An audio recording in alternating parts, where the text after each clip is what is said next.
Last 3 videos के अंदर हमने 3 मुख्तलिफ केसेस को डिस्कस किया। पहला केस नफीस वैक्सीन की डोज कंप्लीट हो चुकी थी, वो पॉजिटिव हुई और अभी वो अंडर ट्रीटमेंट हैं। सेकंड केस हमने मिस्टर रज़ाक का डिस्कस किया था, जिनका सिंगल डोज वैक्सीनेशन थी।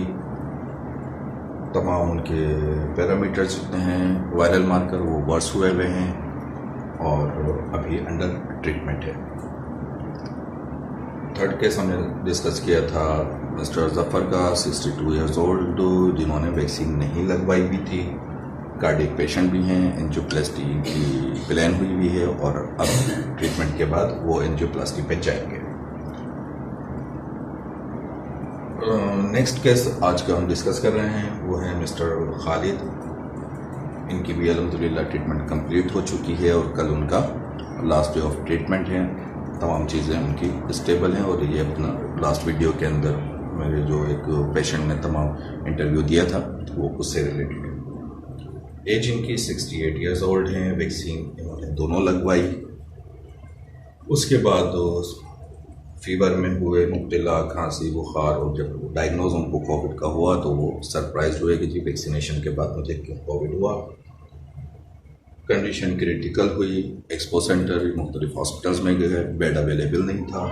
घर पर उनकी फिर ट्रीटमेंट स्टार्ट हुई। CRP लेवल ट्रीटमेंट टाइम पे उनका 172 पे था, ESR 95, ये दोनों चीज़ें इनकी क्रिटिकल आ रही थी। डी डायमर इनका 0.9 पे, ये भी रेज हुआ।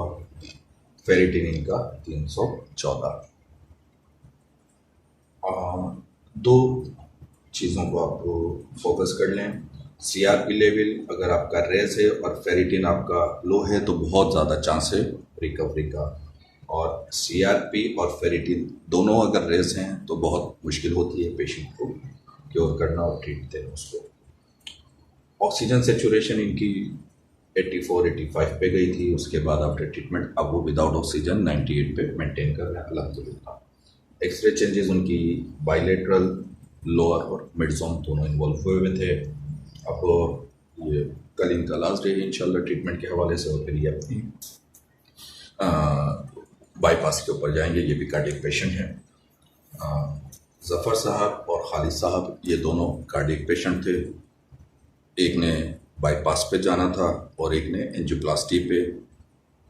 एडमिशन टाइम पे उनको डायग्नोस किया गया, उसके बाद उनको घर भेज दिया गया। अब वो अल्हम्दुलिल्लाह उनकी ट्रीटमेंट कंप्लीट हो चुकी है, रिकवर कर गए। वैक्सीन वाले पेशेंट भी हैं एक, और एक बगैर वैक्सीन के भी हैं। ये तमाम चारों केसेस को देखने के बाद आमतौर पे ये समझ में आता है कि जी जफ़र साहब को क्योंकि वैक्सीन नहीं लगी तो ये बच गए और इनको कोई इफेक्ट नहीं हुआ। ऐसा कुछ नहीं है।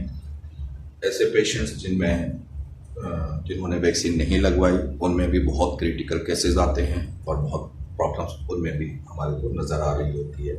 इनको इस चार्ट में डालने का बुनियादी मकसद ये था कि ये कार्डियक पेशेंट हैं, बाईपास पे जाना है, इसलिए इनको इसमें इन्वॉल्व किया गया। लेकिन क्योंकि टाइम भी कम है और जगह भी बोर्ड में नहीं है कि मैं तमाम पेशेंट्स का डेटा दे सकूं।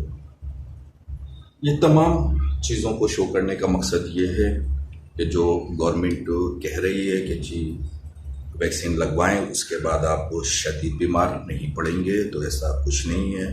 आप बहुत शदीद बीमार भी पड़ सकते हैं। वो आपके अपने बॉडी के रिस्पांस के ऊपर है कि आप उस वायरस के खिलाफ कैसा रिस्पांस देते हैं। फ़र्क क्या है वैक्सीन का कि वैक्सीन लगाएं ना लगाएं, गवर्नमेंट को आपको सोचना चाहिए। ये टाइम आ चुका है। ज़रूरी नहीं कि जो पूरी दुनिया कर रही है आप भी वही करें। हर वो शख्स जो कोविड से रिकवर हो चुका है उसको वैक्सीनेशन की ज़रूरत नहीं है।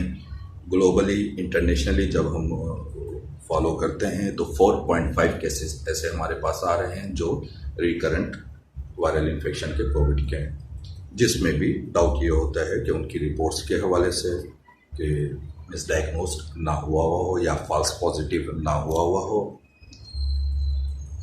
अच्छा, रिकरेंट केस फिर हमें इसमें भी मिलेंगे। अब जैसे जैसे नंबर ऑफ केसेस वैक्सीनेशन के बढ़ते चले जाएंगे, एक बेहतर डेटा हमारे पास आना शुरू हो जाएगा। लेकिन उसके लिए भी यही है कि गवर्नमेंट इसको बाज़ाब्ता जैसे फ़ोन पे मैसेज के ज़रिए आपको प्रिकॉशंस के लिए कहा जाता है, एहतियात करने के लिए कहा जाता है। अब आपको एक NCOC का नंबर भी देना चाहिए कि जी अगर आपने वैक्सीन लगा ली है और उसके बाद आप कोविड में मुब्तला हो गए हैं तो इन्फॉर्म करें, अगर आप वर्स हो रहे हैं तो आप इन्फॉर्म करें। डरने की या छुपने की ज़रूरत नहीं है। अब बात करते हैं लॉकडाउन के हवाले से। लॉकडाउन का टाइम अब गुजर चुका, गवर्नमेंट कुछ भी कर ले, लॉकडाउन का अब आउटपुट नहीं मिल सकता। उसकी वजह यह है कि कराची के वो तमाम इलाके अब इन्वॉल्व होना शुरू हो चुके हैं इस वायरस से, जो बहुत ज़्यादा पॉपुलेटेड हैं, बहुत ज़्यादा कंजस्टेड हैं। अब आपने अगर लॉकडाउन किया तो भी वो अपने अंदर उसको ट्रांसमिट करते रहेंगे, एक पेशेंट से दूसरे पेशेंट में वो मूव होता रहेगा। और अब बजाय तनकीद करने के सॉल्यूशंस की तरफ जाएं। सॉल्यूशंस क्या हैं, इसको किस तरह से रोका जाए, रोक अब नहीं सकते तो अब क्या किया जाए।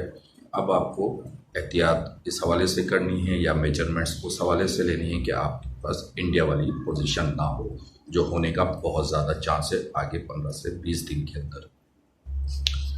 अब आपने एक तो अवेयरनेस ये देनी है कि जी 95 से ऊपर अगर आपकी सेचुरेशन है तो आपको पैनिक होने की ज़रूरत नहीं है, आपको भागने दौड़ने की ज़रूरत नहीं है।